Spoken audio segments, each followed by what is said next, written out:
Estamos de volta aí com o terceiro e último bloco do Missão Saúde na TV. E o papo, o assunto aqui tá muito bacana, sabe? Eu estava falando para ela aqui no intervalo assim que eu tô maravilhada, tirando um monte de dúvida que eu tinha, né, assim porque às vezes no nosso dia a dia a gente também vê, né, algumas coisas, alguns casos assim, e aí a gente fica sempre naquela dúvida, né, se está tudo bem, se está tudo correto. Algumas coisas a gente até sabe, né, que não está bem, né, mas aí o ideal mesmo é sempre a gente procurar e ouvir os especialistas, pessoas que trabalham mesmo com isso, cada um no seu quadrado, né?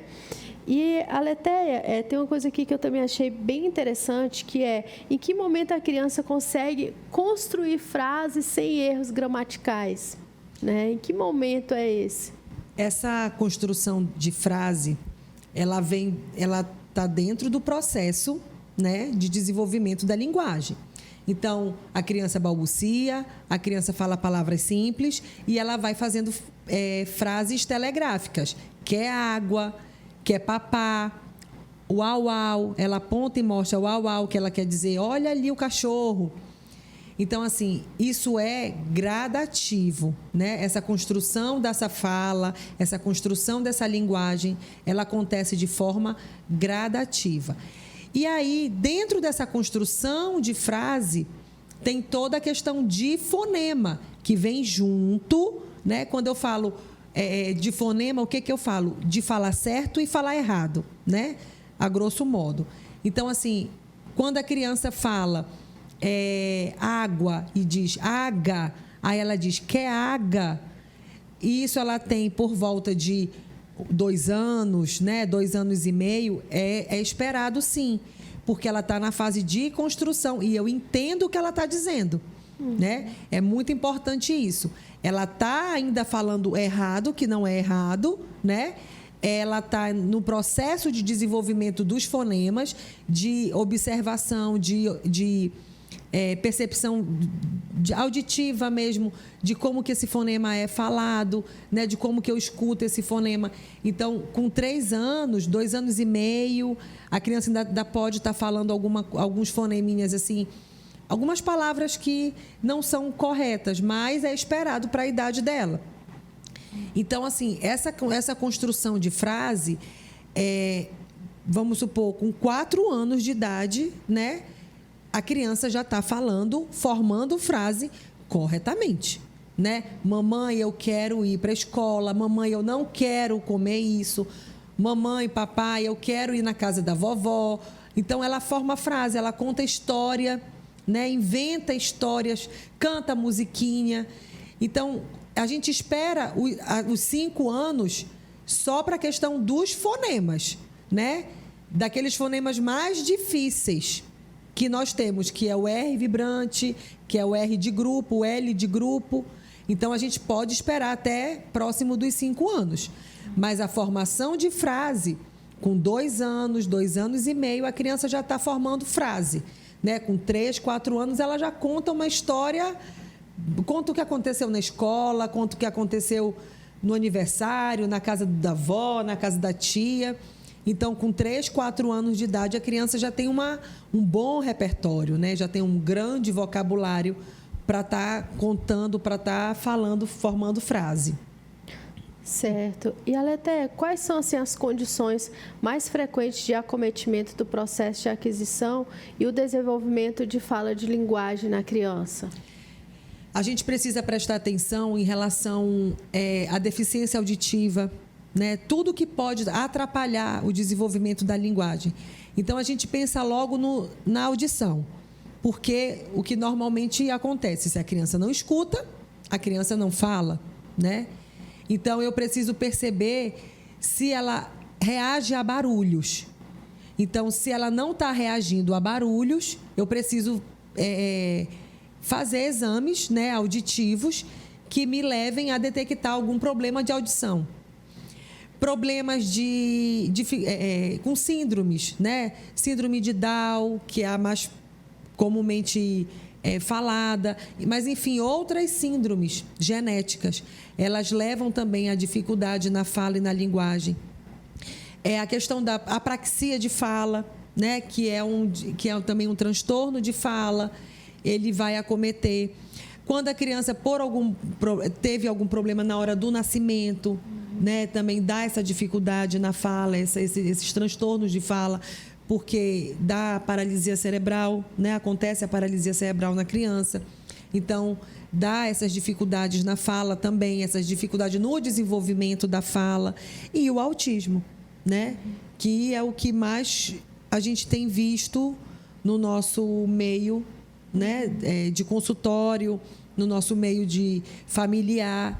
São crianças com atraso, né, com transtorno na fala por conta do autismo, que causa essa dificuldade no início da fala. E no caso assim de algum trauma, sei lá, o pai morreu, a mãe, a avó, e aí a criança não fala. Isso entra também nessas questões? Chega esses casos também para vocês? De alguma situação adversa, assim, sei lá, ou por motivo de confusões familiares, essas questões assim, acontece esse tipo de caso? Não é comum, mas acontece. Acontece sim, mas não é muito comum. Quando acontece algum tipo de trauma, a criança, naquele momento, paralisa, né? Mas logo depois ela volta ao normal, né? A fala dela normal. Se o trauma for muito grande, que envolva toda a família, né? Ela dá uma bloqueada, ela dá uma parada, mas nada que vá atrapalhar o desenvolvimento dessa linguagem dela. Normalmente, o que acontece? Tem crianças que vivem, né, com muitas brigas dentro de casa, na família, né? Conflitos familiares. Ela vai ser uma criança mais introspectiva, né, por conta disso. Ou então ela vai ser uma criança muito agitada por conta disso. Mas isso não atrapalha o desenvolvimento da linguagem dela.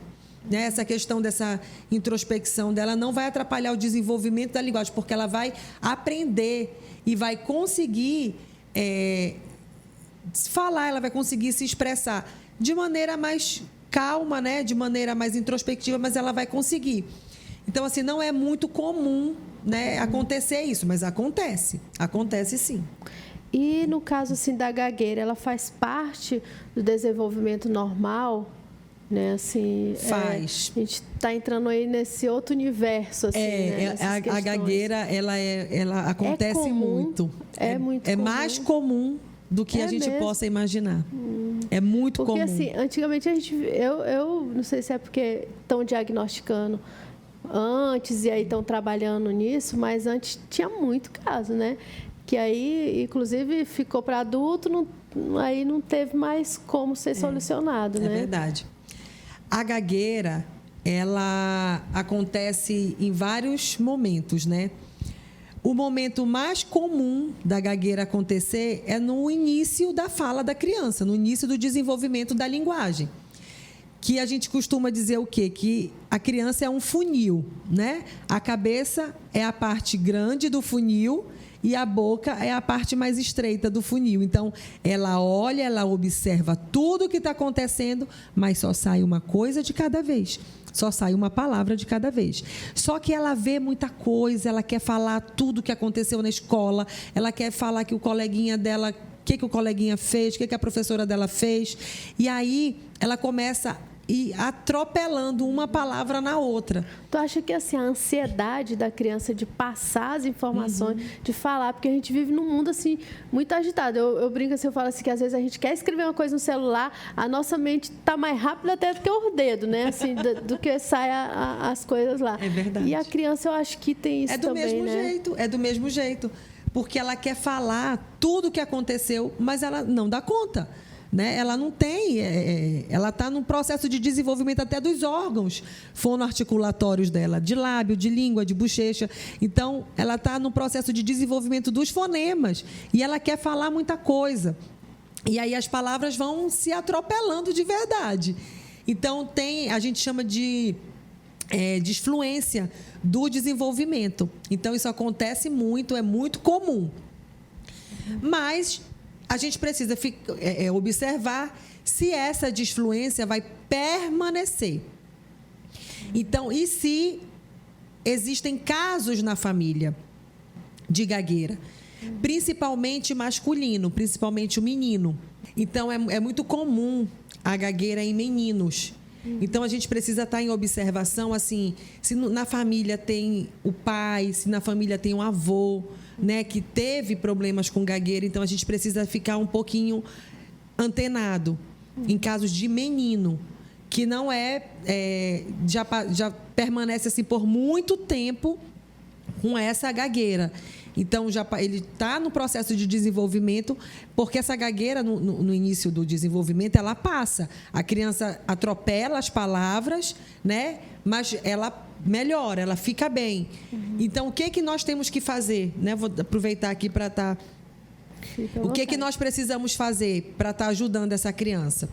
Então, assim, se a criança está querendo falar uma coisa e ela engatou, não fale para ela, respira e fala de novo. Porque ela está parada, ela está respirando. Parece tão óbvio, Parece tão óbvio, né? Verdade. Então, assim, não fala, não precisa você dizer isso para ela. E assim, quanto mais a gente fala isso para a criança, mais a gente está chamando a atenção dela para essa gagueira. Então, a gente tem que tirar a atenção dela dessa gagueira.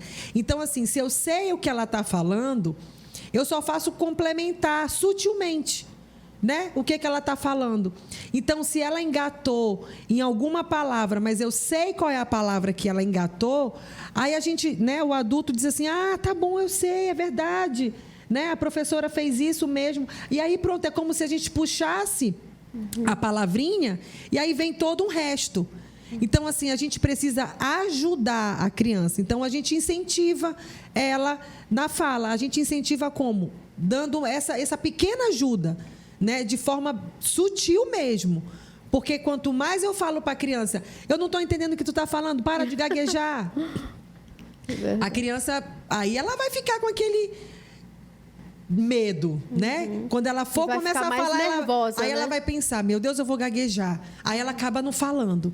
Aí ela acaba piorando, na realidade, a gagueira dela. Então, a gente ajuda a criança quando a gente complementa sutilmente o que ela está falando. Aí a gente está ajudando ela. Não adianta dar susto, não adianta pôr pintinho na boca para piar, que tudo isso eu já ouvi. Tem família que pega aqueles pintinhos e põe na boca da criança para piar. Então, não adianta.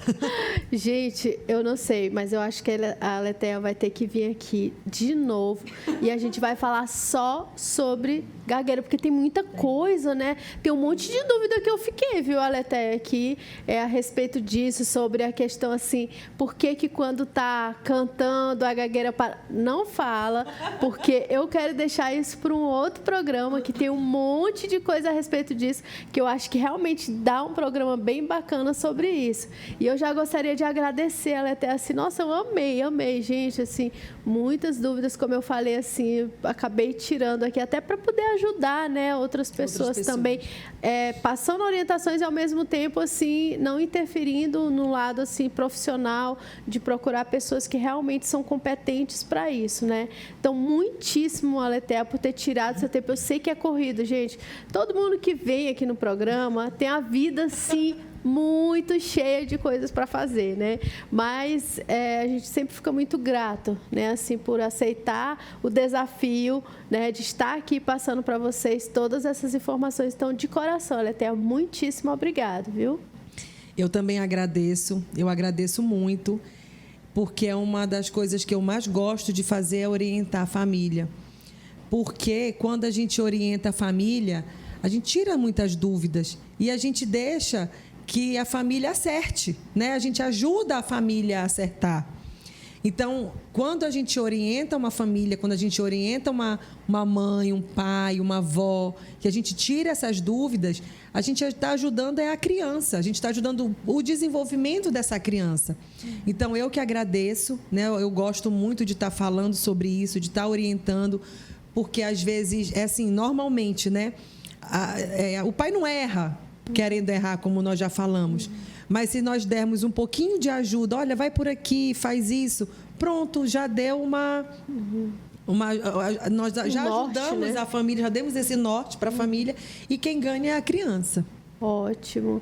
Gente, assim, como eu sempre tenho dito aqui no programa, procurem profissionais capacitados, né? Profissionais que realmente se comprometam em ajudar, em estar fazendo o seu melhor. Está passando aqui embaixo, né, o endereço lá da clínica, do Espaço Singular e o telefone, né? Então, faça o agendamento, não deixe de procurar, né? Na dúvida, vou deixar esperar quantos anos para poder tratar. Tudo do início é mais fácil para ser revertido, ou ser tratado, ser monitorado. Então, não deixem de agendar uma avaliação, uma consulta. Na dúvida, agende. Né? Agende, procure direitinho, que eu sei que vai dar tudo certo, tá?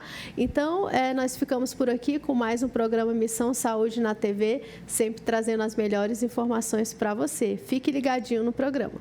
Quero falar para vocês agora da Drogaria São Lucas, que fica lá na Avenida Paraíso, tá? Lá na Liberdade. É uma drogaria super completa, onde você, além de medicamentos genéricos, medicamentos éticos, você também acha vários produtos cosméticos, viu? Então, dá uma passadinha lá. Eles também têm delivery e tem um aplicativo também, tá? Então, passa lá que eu tenho certeza que vocês terão o melhor atendimento. Drogaria São Lucas.